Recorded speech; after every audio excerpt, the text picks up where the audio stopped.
Bengal is shocked. India is aghast. The sports world is benumbed, seeing the pell-mell that took place in Salt Lake Stadium today. The visit of the football icon Messi has been used by the organizers for self-seeking monetary benefit for them. Football has been made into a commodity for the private gains of certain people.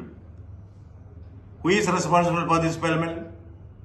Will the organizer please raise his hand? And secondly, where were the police?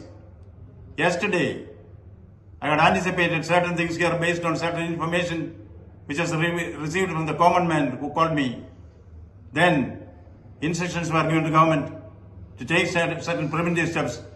None of the steps seem to have been taken in this respect. Now, what is to be done? We have to call a spade a spade. Now it's a square issue squarely drawn. Order a judicial inquiry into the incident. Immediately arrest the organizer. Refund the money to the common men who paid for the tickets. And for future, government should have a standard operating procedure for such large congregations which take place in the city. There should be an insurance scheme where the life and property of the spectators will be insured. The premium should be paid by the organizer who collected tickets.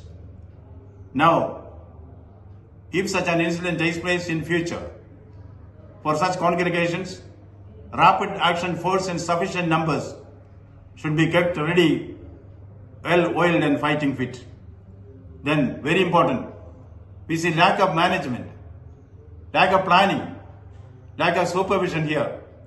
These things are to be taken care of before such an event is given sanction by the monitoring whether the plan and management is implemented properly. That has been done in the control room very effectively. It's very sad state of affairs that even the Chief Minister could not reach the place. What is happening in Bengal? Is this the way the police should behave? The police have failed the people of Bengal. The police have failed the government. Police have failed the constitution. Police have also been responsible for the breakdown of law and order. Serious issues which are to be considered, debated, and decisions taken. This kind of incidents should not repeat in future.